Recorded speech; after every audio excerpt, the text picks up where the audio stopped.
Muito bem, vamos começar nossa pregação. Na realidade é a primeira de uma série de 4 que eu pretendo fazer, com o título Coração Frio, e cada um com um título próprio, e essa aqui é o que é frieza espiritual. Claro que é um assunto muito vasto e que precisaria muitas pregações para descer de fato fundo, coisa que nós não vamos fazer. Então serão pregações curtas e apenas tocando em alguns pontos importantes, sem aprofundar demais. Mas eu quero ler 3 passagens em que mostram como a Bíblia indica um esfriamento quando estivéssemos rumando para o final dos tempos, ou a aproximação da volta do Senhor Jesus Cristo. Lucas capítulo 18, versículo 8, na primeira parte do versículo, ele encerra a parábola, que nós não vamos entrar na própria parábola em si, que no caso é do juiz iníquo, mas não é o nosso ponto aqui. No versículo 8 ele encerra a parábola e aí faz um comentário, na realidade é um comentário na forma de uma pergunta. Digo-vos que depressa lhes fará justiça. Contudo, quando vier o Filho do Homem, quer dizer, ele próprio, né? Achará porventura fé na terra? Ele deixa claro que ao voltar,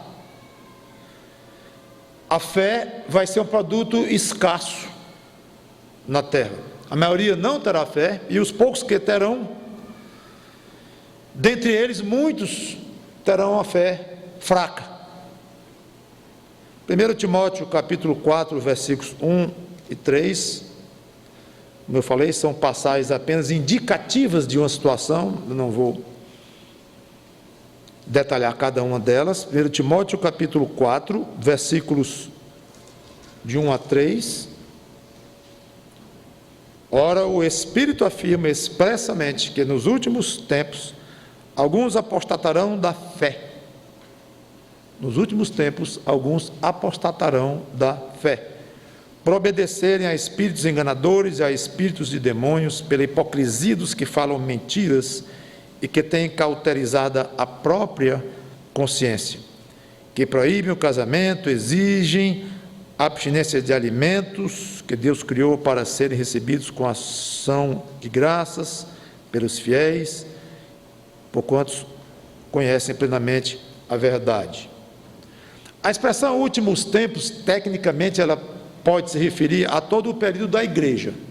Então já vão aí 2000 anos de últimos tempos, mas claro que os próprios últimos tempos terão os seus últimos tempos, o final do período chamado últimos tempos. E parece que na fase final desse período, essas características vão se intensificar, de apostasia da fé, distanciamento da fé. E há indícios de que nós poderemos estar nesta fase final. Observem as minhas palavras. Há indícios de que nós poderemos estar. Então, não estou afirmando que estamos na fase final desses últimos tempos e que Jesus Cristo vai voltar dentro de alguns meses, algumas semanas ou alguns anos, não sabemos.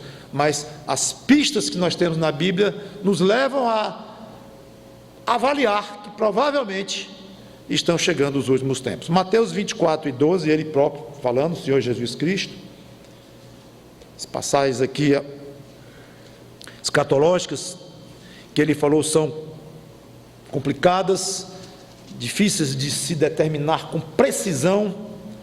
Aqui, época futura ele falava, mas aqui tudo indica que ele falava da tribulação. Mas observe que é uma passagem ainda afinada com o mesmo conceito.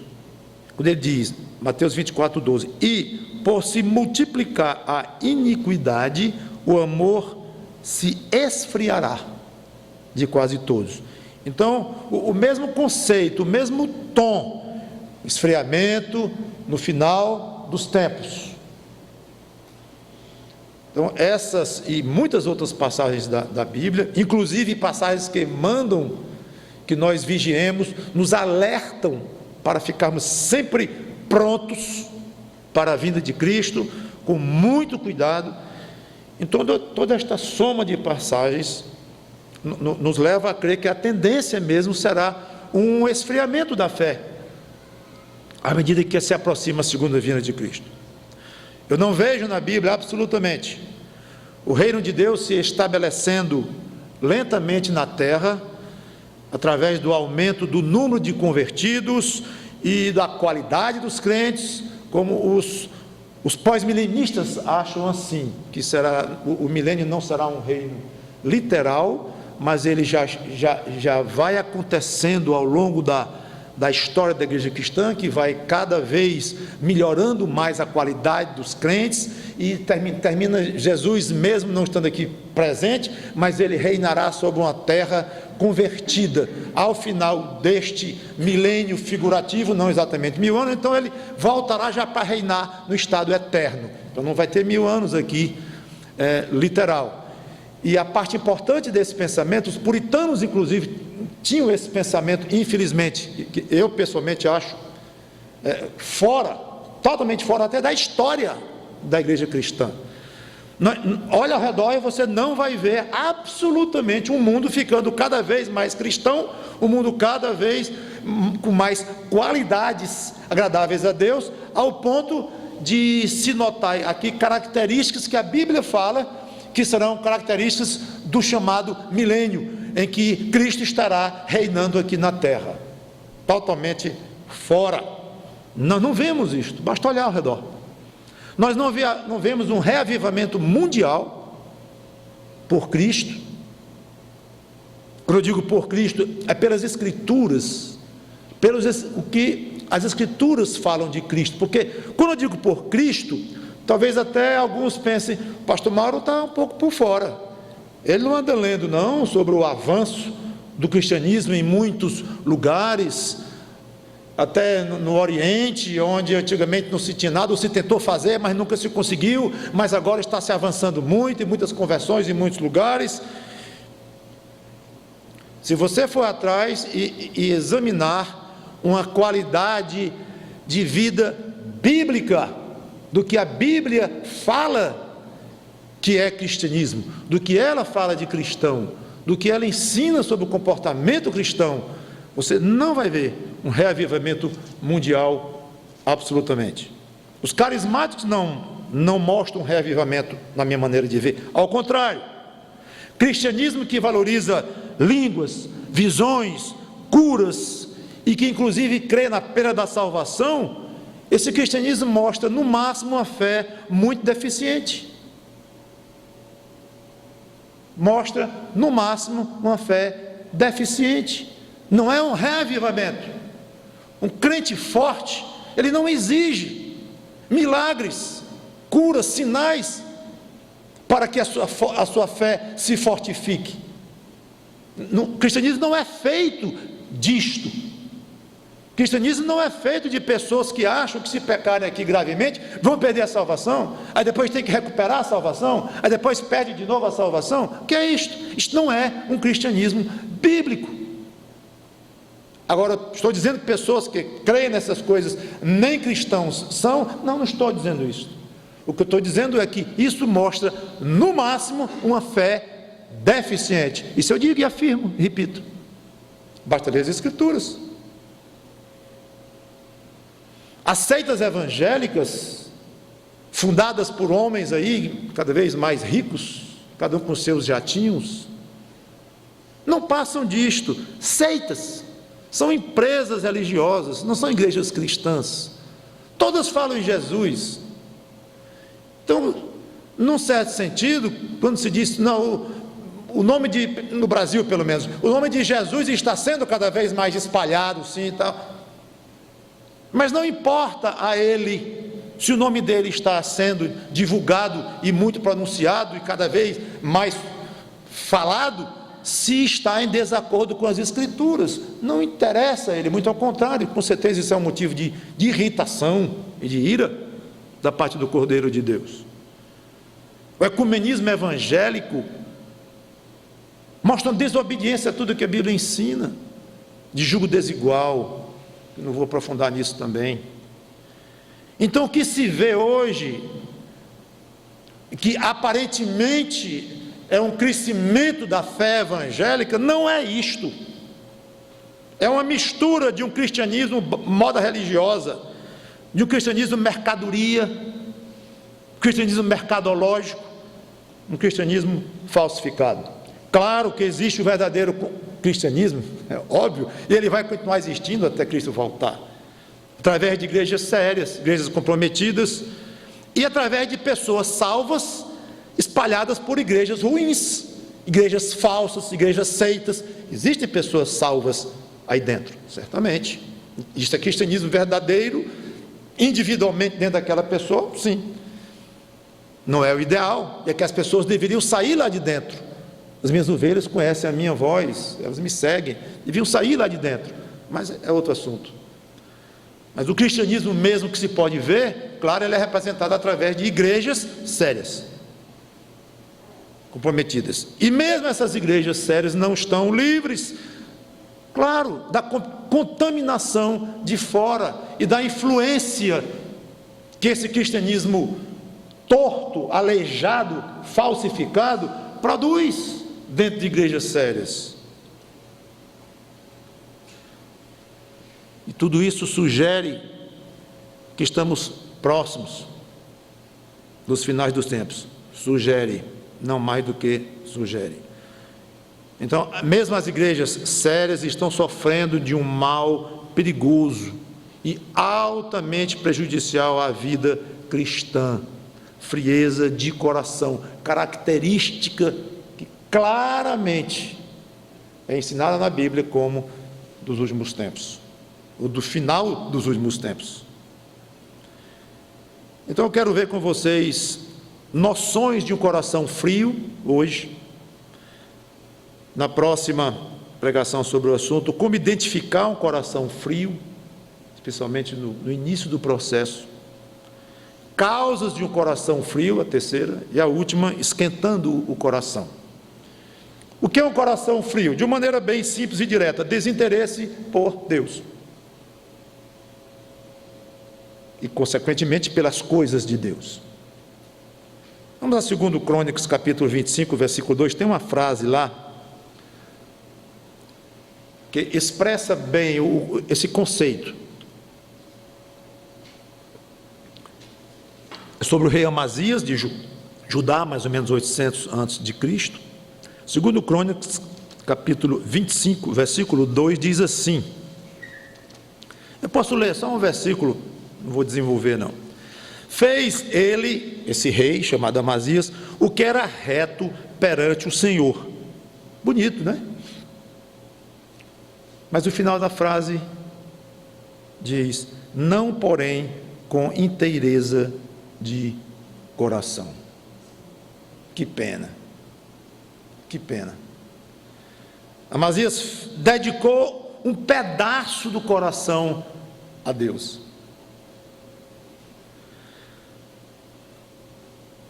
O crente, ele pode até andar corretamente, mas as coisas de Deus não lhe tocam muito. Tocam. O coração dele é de Deus, mas um pedaço. Então as coisas de Deus vão sensibilizar aquele pedaço do coração que ele dedica a Deus.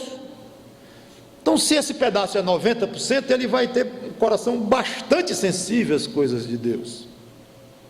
Mas se esse pedaço é 10%, ele vai ter um pedacinho do coração dele sensível às coisas de Deus. Ele não vai ser tocado pelas coisas de Deus, muito menos pelo próprio Deus.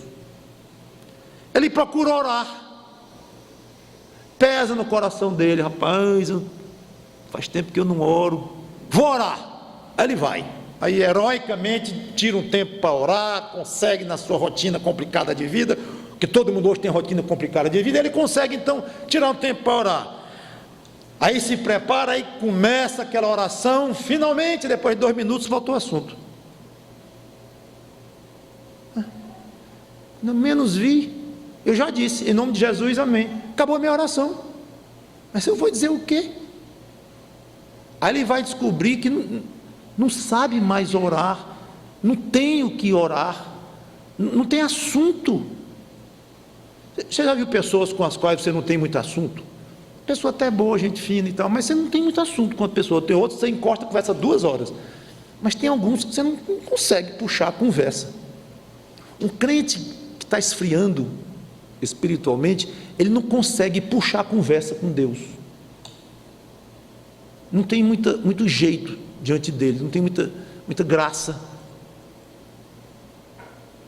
Ele tenta ler a Bíblia, tenta fazer a lição da escola dominical, mas ele desiste rápido. A lição fica fadonha, porque eu estou vendo isso aqui, a Bíblia é difícil, complicada, e nem se lembra a última vez que ele falou de Cristo para alguém, nem se lembra. Foi naquele supermercado, no caixa, ali eu me lembro, foi em 2009, eu me lembro, foi bom, testemunhei, foi gostoso ali, dei um folheto e tal, foi legal, 2009, puxa vida, nem me lembrar que fazia, mas será que foi em 2009 mesmo? Não foi agora não, no passado, não, foi em 2009, me lembro.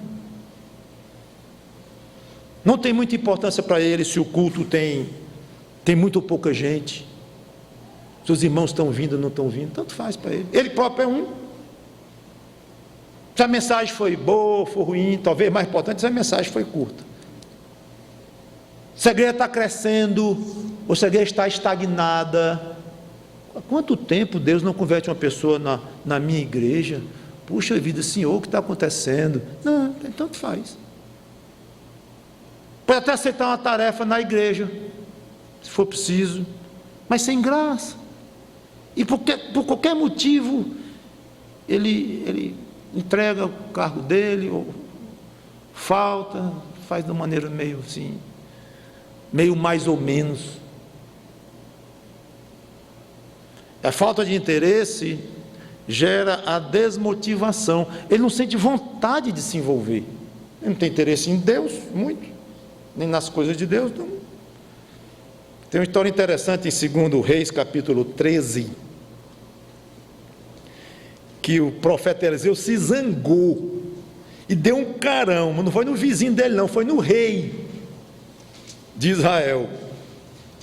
Agora o motivo, 2 Reis capítulo 13, versículos 18 e 19, Eliseu estava doente, o rei foi visitar o profeta. Quando foi visitar, o profeta mandou o rei colocar um arco e umas flechas na mão, e mandou o rei abrir a janela e tirar umas flechas, mais ou menos assim a história.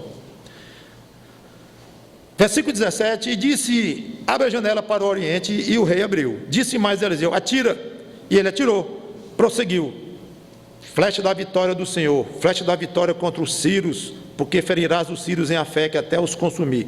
Disse ainda, toma as flechas, ele as tomou, o rei, isso aqui Eliseu dando ordem no rei, ele as tomou, e doente o profeta. Então disse ao rei de Israel, atira contra a terra, aí ele a feriu 3 vezes, uma flecha, 2 flechas, 3 flechas na terra mesmo ali, e parou. Então o homem de Deus se indignou muito contra o rei, zangou-se mesmo Eliseu. É porque Eliseu, aí ele disse, 5 ou 6 vezes a deverias ter ferido, então feririas os sírios até os consumir, porém agora só 3 vezes ferirás os sírios. Qual foi o problema aqui? Atira essas flechas aí. O rei já tinha uma dica de que atirar a flecha significava, diante de Eliseu e obviamente diante de Deus, Eliseu era um profeta de Deus, não era brincar de atirar flecha. Quando ele atirou a primeira vez, ele disse, flecha do Senhor, vitória do Senhor. Tem coisa grande por trás dessas flechas atiradas. Agora atira de novo, agora eu quero contra o chão. Ele, 1, 2, 3, parou. Ele fez sem gosto, ele fez aquilo sem graça. Ele não valorizou. E pensou, sabe uma coisa? Já que ele diz que essas flechas são flechas que indicam vitórias do Senhor, eu vou secar a minha aljava. Menina, arranja umas flechas aí que eu vou dar uma flechada aqui até minha mão ficar dormente. Não, 3 flechinhas ali e acabou. Aí Eliseu, pá, endureceu, deu um carão grande. Isso é maneira de você tratar um assunto tão sério?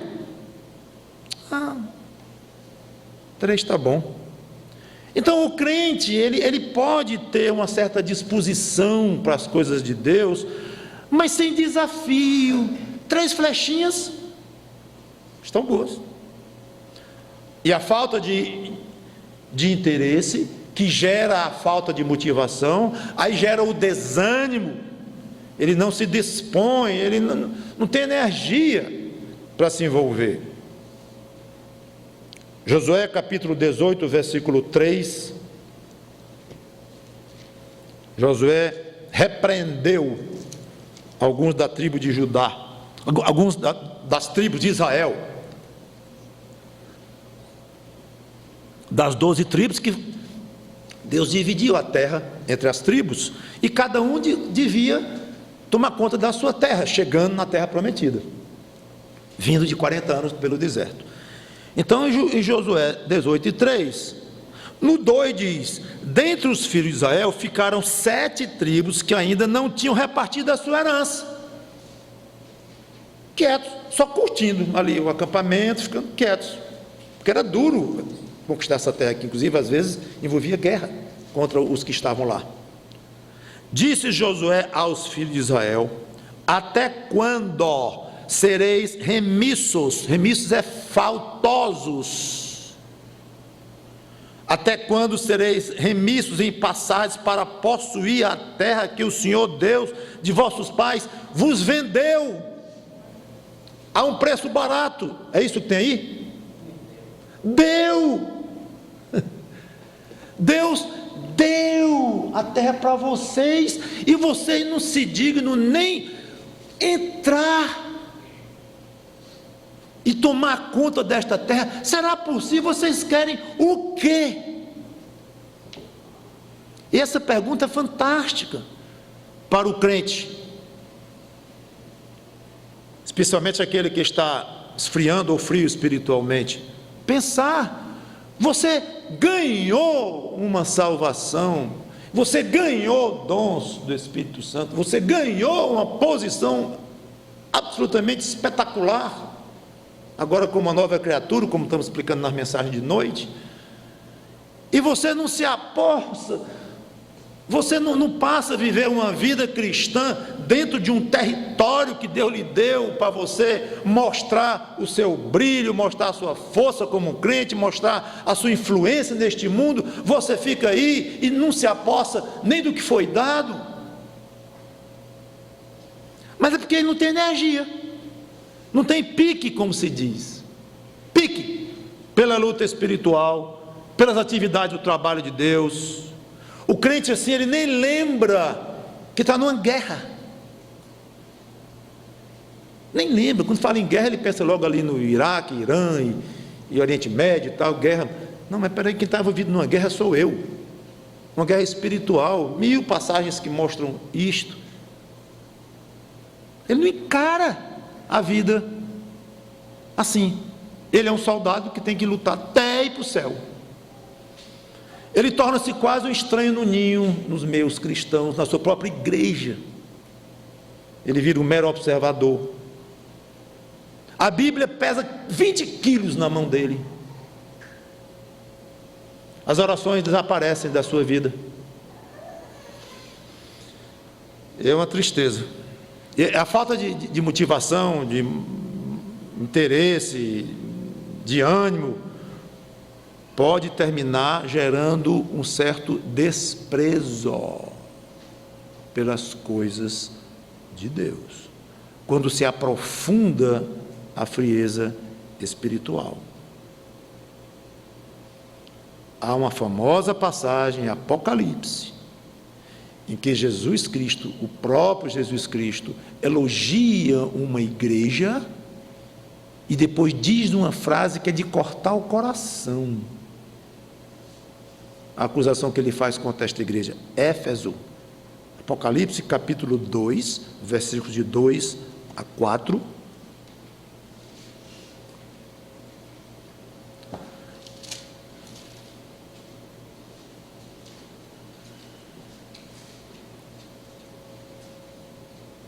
Apocalipse 2, de 2 a 4, conheço as tuas obras, tanto o teu labor, olha aí o teu trabalho, né? Como a tua perseverança, coisas excelentes, e que não podes suportar homens maus, excelente, e que puseste à prova os que a si mesmos se declaram apóstolos e não são, e os achaste mentirosos. Isso é que é a igreja. Que coisa! Oh, mas o versículo 4 é muito triste. Tenho, porém, contra ti que abandonaste o teu primeiro amor. Estavam fazendo tudo isto de uma maneira mecânica, de uma maneira organizacional, de uma maneira externa, muito bonito, a tal ponto do próprio Jesus elogiar, sim, a perseverança deles, o trabalho deles, até o zelo doutrinário deles, mas abandonaram o primeiro amor. Não é preciso muita leitura das Escrituras para saber que o primeiro amor é o próprio Jesus Cristo. Estava abandonado, palavra forte, forte, o primeiro amor. O relacionamento com Deus, de quem vai esfriando e continua nesse processo, ele chega praticamente a zero. Olha com um certo descaso, desdém, às vezes até amargura, as coisas de Deus, os irmãos, especialmente os que vão bem na fé. Torna-se crítico, acha todo mundo meio hipócrita. As coisas de Deus, antigamente, não é que elas apenas não o tocavam muito, agora não é isso, é que elas quase lhe irritam.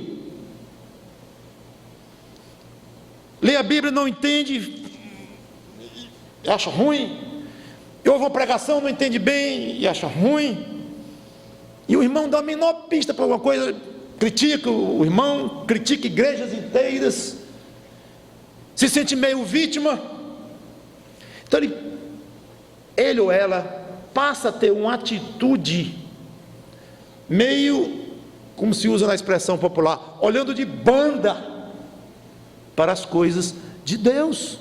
Um crente, mas ele chegou num processo tal de esfriamento que não agrada a ele ver as coisas como deveriam ser, no uso da sua fé e nas providências que ele precisa tomar para se encaixar humildemente nas coisas que Deus quer. E sempre, sempre, sempre o diabo se aproveitando fortemente dos ouvidos de alguém assim. Está vendo fulano?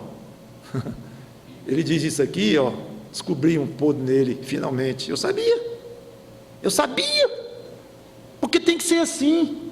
Por que tem que ser assim? Porque as coisas não são como se pensa não, muita fachada, gente. Você começa a ver um crente olhar uma igreja boa, ou igrejas boas, e criticar de uma maneira forte, e olha para a Bíblia, e critica a Bíblia, e critica uma atitude de um irmão, e parece que tem prazer em descobrir uma incoerência nas palavras de Cristo. Ele disse aqui isso e disse aquilo lá. Olha, Mas você está desconfiando da Bíblia? Não, eu não sou crente, eu creio na palavra de Deus. Se você crê, mas está. Você está. Como é isso? Como é que fica isso? Então o crente frio, ele não tem mais gozo, ele não tem prazer em aprender a palavra de Deus com largueza, reconhecendo que não entende bem mesmo, mas tem prazer em se submeter ao que está escrito, e submeter-se aos irmãos, e ter prazer com os irmãos, e ver a coisa por um ângulo positivo. É de fato, tem alguma hipocrisia mesmo, eu sei, todos nós temos um pouco, mas alguns têm pouco, outros têm muito, mas a gente luta, a gente tenta, a Bíblia diz que a gente ia ter pecado mesmo, e tal. Então, o ângulo que ele vê não é um ângulo de luta, não é um ângulo de vamos atrás do que é bom, e que realmente a Bíblia é honesta e admite que vai ter muita fraqueza nossa, porém o Espírito Santo é maior do que os nossos problemas, porque ele está em nós, o diabo é o inimigo derrotado. Ele olha por um ângulo de defesa das coisas de Deus e da pessoa de Deus, e o que irrita ele é o contrário. Não fale muito da minha igreja, não. Porque você está cego, não vê os defeitos. Não vejo os defeitos? Eu vejo todos, talvez mais do que você. Mas e daí? É a igreja de Cristo, comprada pelo sangue dele. Então, se você quiser falar da minha igreja, quiser falar dos meus irmãos, você pode até falar, mas com muito cuidado, e eu quero perceber no seu coração muita sinceridade para edificação, não para destruição.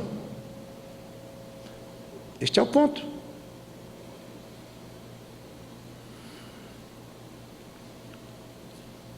Esse estado precisa de muito acompanhamento, muita ajuda dos irmãos e oração da parte dos irmãos que estão vendo alguém assim.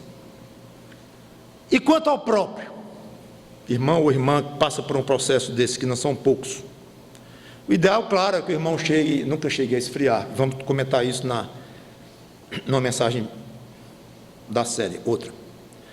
Mas se você está em alguma fase desse processo, eu quero deixar 3 passagens só e encerrar.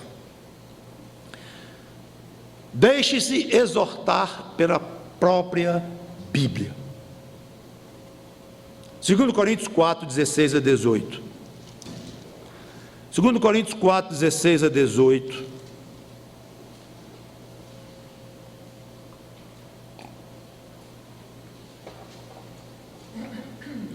Por isso, não desanimamos, pelo contrário, mesmo que o nosso homem exterior se corrompa, contudo o nosso homem interior se renova de dia em dia. E olha aí a injeção de ânimo que Paulo tenta dar. Não desanimamos, vamos em frente, porque a nossa leve e momentânea tribulação produz para nós eterno peso de glória. Essa passagem é belíssima. Acima de toda comparação, não atentando nós nas coisas que se veem, mas nas que se não veem, porque as coisas que se veem são temporais, e as que se não veem são eternas. Então Paulo tenta injetar um ânimo, vamos para frente, vale a pena investir para Deus nas coisas daqui. Gálatas 6 e 9, diz assim, Gálatas 6 e 9, e não nos cansemos de fazer o bem, porque a seu tempo ceifaremos, se não desfalecermos. Se desfalecer, não vai ceifar. Não é questão de perder a salvação, mas não vai ter gozo, não vai ter alegria, vai ter uma vida aqui muito triste, como é a vida de quem é frio, de quem é crente e frio espiritualmente. Outra coisa que eu gosto de lembrar nessa passagem é que ele diz, não nos cansemos de fazer o bem, ou seja, fazer o bem, como? Cansa. Não nos cansemos de fazer o bem, é porque fazer o bem cansa. Então Deus está exausto, coitado, de tanto fazer o bem? Não, fazer o bem cansa quem é pecador, cansa quem é soldado numa luta que começa dentro do coração, um coração novo em Cristo com um coração velho, apodrecido, pecador, uma luta terrível que todos nós temos, uma luta externa contra os principados e potestades contra o reino das trevas. Nós temos uma luta grande. Então cansa nós matarmos o nosso ego, cansa terrivelmente.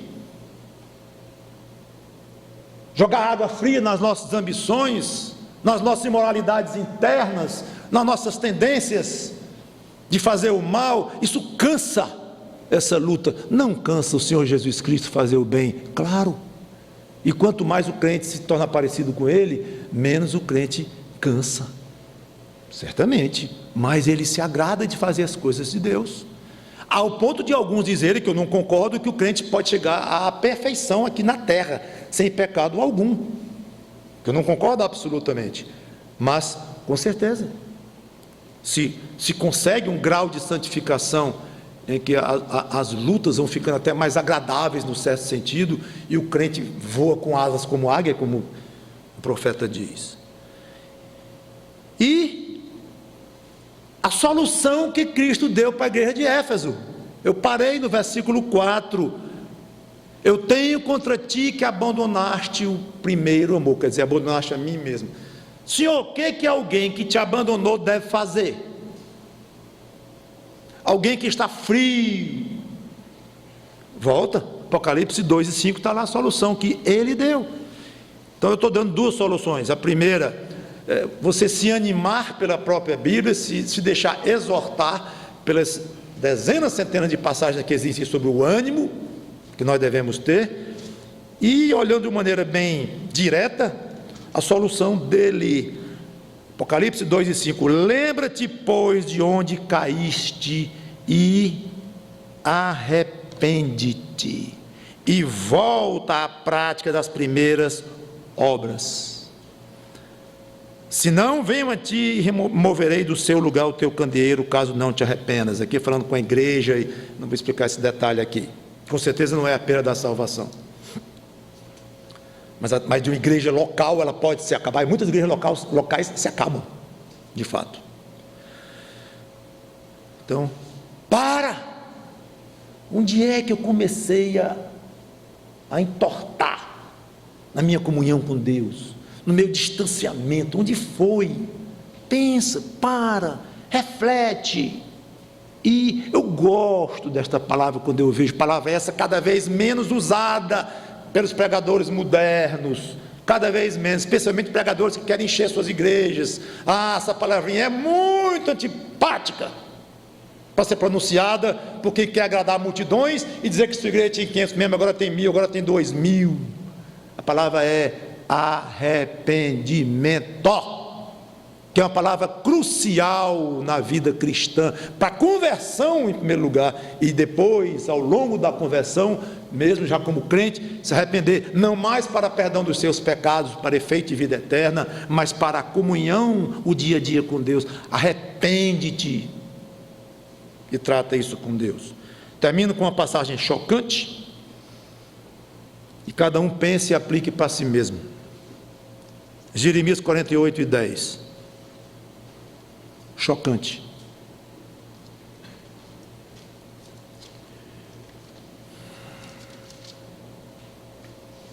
Jeremias 48 e 10 diz: maldito aquele que fizer a obra do Senhor relaxadamente. Querem mais? Maldito aquele que retém a sua espada do sangue. Pronto, pastor, agora o senhor fez uma pregação tão bem explicada, no fim agora atrapalhou tudo. O senhor abre a Bíblia para dizer que é maldito o que, não é o que molha a sua espada no sangue, não, é que deixa de molhar. Maldito que deixa de sujar a sua espada com sangue. Mas aí que está. Na primeira parte do versículo 10, há um princípio geral. Na segunda parte, a aplicação deste princípio geral para o contexto que Jeremias vinha falando. Jeremias, por ordem de Deus, profetizou contra Moabe, um inimigo de Israel, e Moabe iria ser destruído. Não se sabe nem bem quem iria destruir, porque não está escrito quem seria, ou quem seriam os instrumentos que Deus iria utilizar para destruir Moabe. Depois, quando passou aqui, se sabe que foram umas tribos aí, que vieram não sei de onde, para destruir Moabe. Destruíram. Aqui não importa quem é que ia destruir. O que importa é, leiam depois os versículos iniciais de 48, é que Deus iria se utilizar de pessoas vizinhas ali, no caso não disse que é vizinha, depois soubemos que era, de povos que vieram e destruíram Moabe, mataram o povo de Moabe, pessoas que nesse contexto eram instrumentos de Deus para fazer aquela obra. Então o que ele quer dizer é o seguinte: se eu coloco no coração de vocês destruir um povo, destrua. É isto que se explica essa passagem. Então, quem não for destruir Moabe, daqueles que eu levantar para fazê-lo, está fazendo a minha obra de destruir um inimigo meu, porque é inimigo do meu povo Israel. Quem não fizer isto é maldito, porque eu mandei fazer. Aliás, esse é um princípio em que pode ser enfiar a espada no moabita, ou pode ser orar, ou pode ser ter compaixão, ou pode ser perdoar alguém, ou pode ser desenvolver os seus dons na sua igreja, ou pode ser 1, 2, 3, 4, 5, 1000 itens que envolvem hoje a vida cristã, ou seja, a obra do Senhor. Então, para um certo povo lá perto de Moabe, a obra do Senhor era destruir Moabe. Para você não tem nada a ver com moabita, com matar gente com espada, dar um tapa na cara do outro. Não tem nada a ver, hoje, nesse contexto seu. Aí por isso eu fecho a Bíblia. Então Jeremias 48:10 não tem nada a ver comigo, que eu não uso nem espada. Como é que eu vou deixar de molhar a minha espada no sangue? Isso é má vontade com as Escrituras, deixar de entender isso. E deixar de entender que aqui tem um princípio fortíssimo, em que Deus tem uma obra para as pessoas nesta vida. Se tem uma obra até para um povo pagão que invadiu Moabe, quanto mais uma obra para você que é crente no Senhor Jesus Cristo. Então ele tem uma obra para você. Qual é, pastor? Vamos para as Escrituras, eu lhe mostro a obra que ele tem para todo crente. Agora, para a sua vida, não sei. Converse com ele, fale com ele, aumente sua intimidade com ele. Mas você tem uma obra, e maldito aquele que faz a obra do Senhor, que recebeu dele, Senhor, para fazer relaxadamente. Como eu disse, é chocante, e cada um aplique para si próprio. Vamos orar. Obrigado, Senhor Deus, pelo que foi dito, que teu Espírito Santo nos ajude a correr da frieza espiritual que invade, que penetra, que contagia até as melhores igrejas que tu tens neste mundo. Gostaria de poder dizer, e acho que posso, com humildade e muita submissão a ti, que considero esta nossa pequena igreja, luz do mundo, uma igreja séria, comprometida com a tua palavra. Mesmo assim, não está livre, como eu coloquei desde o início, de um contágio do que vem de fora e até mesmo do que vem de dentro dos nossos próprios corações ruins, e de fé individual tão pouco alimentada, tão pouco levada a sério. Obrigado pelo que foi dito. Faz o teu trabalho em nós, e que nunca sejamos de longe acusados por ti de malditos, por termos feito a tua obra relaxadamente. Em nome do Senhor Jesus Cristo, que morreu para nos dar a condição de salvos, que nós pedimos e agradecemos. Amém.